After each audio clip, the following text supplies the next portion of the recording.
Olá, vocês que estão aqui acompanhando a cobertura ao vivo do MVCast com os bastidores do MV Experience Forum. E aí, quem são os sobreviventes nessa última transmissão do dia 1? Quero oizinhos, quero comentários, vamos lá. Essa aqui é mais curtinha, mas ainda é bem relevante, com bastante conteúdo para vocês. Bom, eu já falei sobre isso, mas eu preciso repetir que a revolução digital da saúde está por todos os cantos aqui do MEF. É tema de conteúdos dos 3 palcos. A gente está falando de plenária, tecnologia e assistencial. Acabou de acabar, nesse segundo, uns minutinhos atrás, na verdade, uma palestra muito interessante. As adaptações necessárias aos gestores e profissionais para a saúde conectada. E quem vai resumir a discussão aqui para a gente é o Cláudio Lotenberg. Ele é presidente do Conselho Deliberativo da Sociedade Beneficente Israelita Brasileira Albert Einstein. E ele está aqui comigo no MVCast. Obrigada, Lotenberg, pela sua presença. Obrigado pelo convite, é um prazer estar aqui com vocês. Então vamos lá. Lotenberg, eu queria resgatar, dar uns passos para trás. E lá no começo do ano, quando você escreveu um artigo para a revista Veja, onde você disse que a saúde digital exige gestores com talento, dedicação, uma dedicação profunda, na verdade, e recursos em grande escala. Eu quero começar entendendo.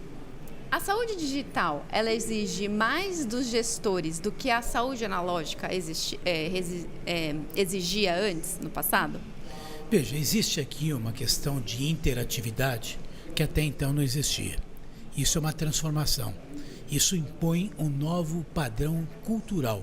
E a gente sabe que a mudança de uma cultura é um exercício que exige muito das pessoas. Tanto de quem propõe essa mudança cultural, como quem tem que se adaptar a um novo padrão de comportamento. Portanto, quando a gente fala sobre esse tipo de sinergia, é porque isso vai transformar muito as relações. Certo. Que é o que de fato vem acontecendo.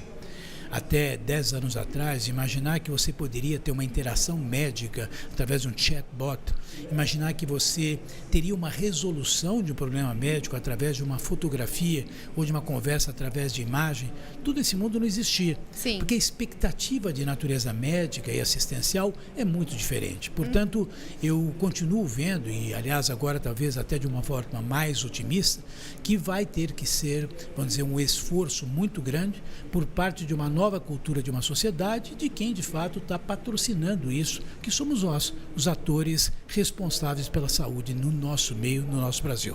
E por que você está com essa visão mais otimista, Lotenberg? Porque, evidentemente, quando você começa uma tarefa, você enxerga aí uma série de desafios, né? Certo. E são desafios desde infraestrutura de natureza de cabeamentos, para falar de coisas mais simples, o acesso que as pessoas têm, quer dizer, para que elas possam ter aquisição de aparelhos que muitas vezes seriam necessários para ter esse tipo de acesso, a formação de capital humano. Então, quando a gente delineia e mapeia todo esse mundo, logicamente que aí a gente começa a ter um tamanho daquilo que a gente vai ter pela frente. Eu acho que o Brasil já avançou muita coisa. A gente venceu resistências. A própria regulação da telemedicina era algo que nós não tínhamos até cerca de 2 anos atrás. Então, esse avanço me deixa mais otimista. Entendi. Mesmo porque eu acho que não é uma tarefa com um final. Ela não vai ter. Ela sempre será aprimorada, porque os novos recursos tecnológicos virão e, evidentemente, que aí a gente vai ter uma oportunidade de oferecer para as pessoas coisas muito boas dentro da assim chamada saúde digital. Perfeito. E a gente fala de talento, né? Nesse artigo você trouxe essa questão do talento e você está falando sobre isso na sua palestra também aqui hoje, né? Quais são esses talentos que esses gestores precisam ter para a saúde conectada? Olha, em primeiro lugar, falando dos médicos e dos enfermeiros, né, eles têm que ser treinados para um novo tipo de movimento. Em primeiro lugar, um treinamento de natureza técnica, porque é mais limitado, você não está na frente ou do lado do paciente. Por mais que a tecnologia te ajude, hoje você tem até como auscultar o coração à distância ou fazer um eletrocardiograma, você não está perto das pessoas, né? E por outro lado, você tem um aspecto de segurança humana, quer dizer, o olho no olho, o contato, o toque, são coisas que aproximam muito e transmitem uma coisa chamada confiança. Então, esse é um primeiro momento do da formação das competências humanas.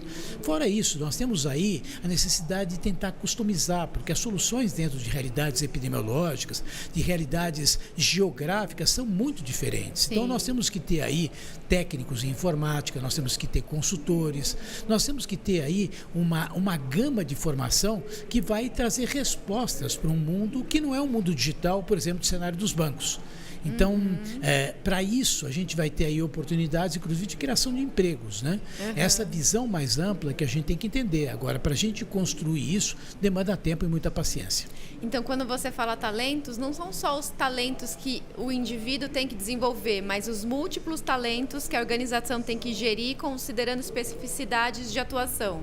Porque de nada adianta você, de repente, montar uma plataforma de interação digital e a tua organização não está preparada para isso. Como é que você vai dar as respostas, né? E são coisas que vão se somando, né? Imagine uma teleconsulta, você examina o paciente está esperando que você dê a ele uma prescrição. Aí essa prescrição vai ser feita. Como é que vai ser feita em termos de regulação? Aí essa regulação, de certa forma, impõe determinadas regras de dispensação. Aí você precisa ter certeza que o paciente está acompanhando. Então, uma coisa vai caindo e indo atrás de outra.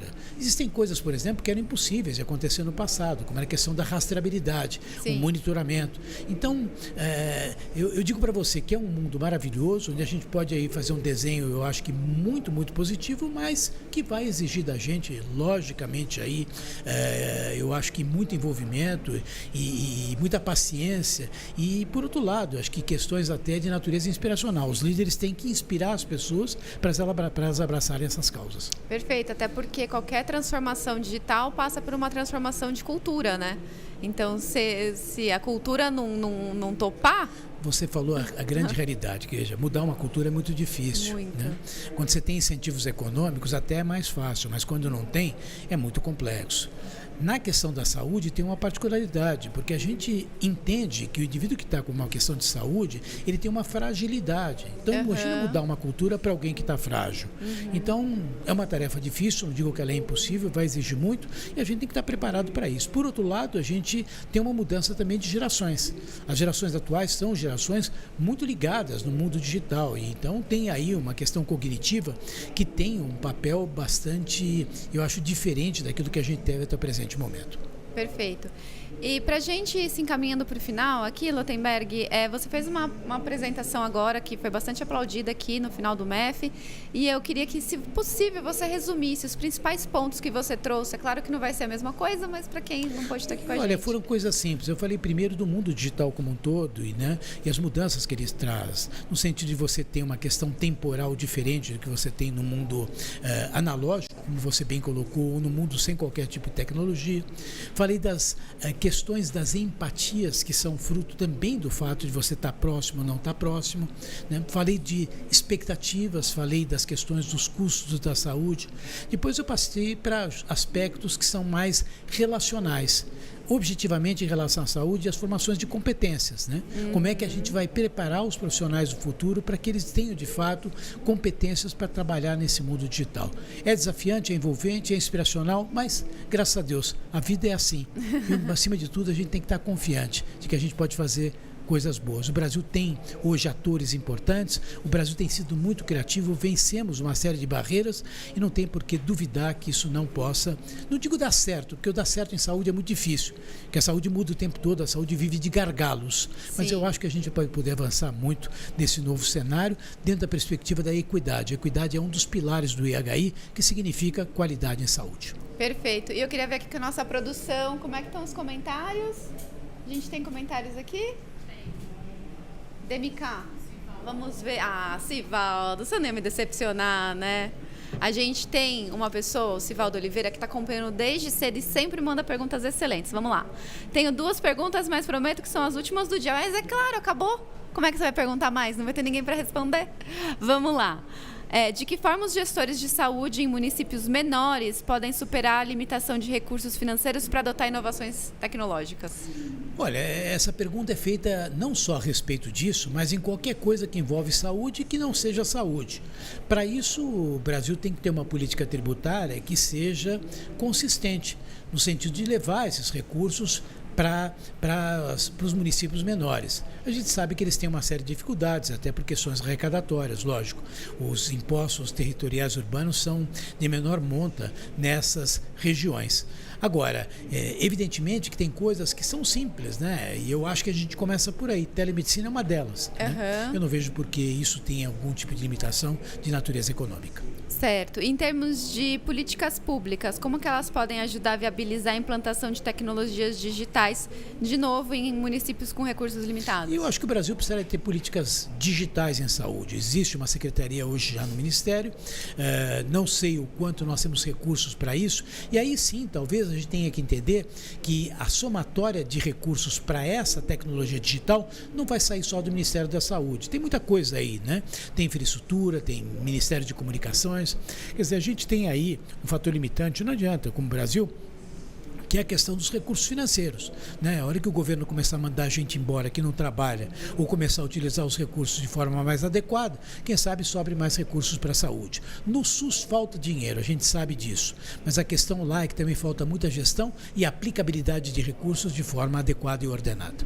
Perfeito. Lotenberg, muito obrigada pelo seu tempo. Você quer deixar uma mensagem final para a nossa audiência? Eu quero agradecer a audiência, quero agradecer a você pelo carinho, pela atenção, dizer que é um privilégio poder estar com vocês. Aliás, é um privilégio poder falar sobre saúde, que saúde sim precisa de muita gestão, mas a gente não pode esquecer, saúde é um direito social.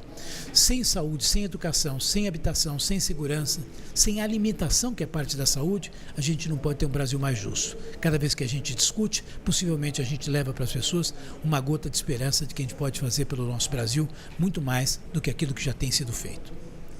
Maravilhoso, Lotenberg. Muito obrigada. Até a próxima. Obrigado, até a próxima.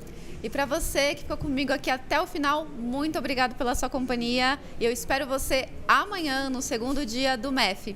Até mais!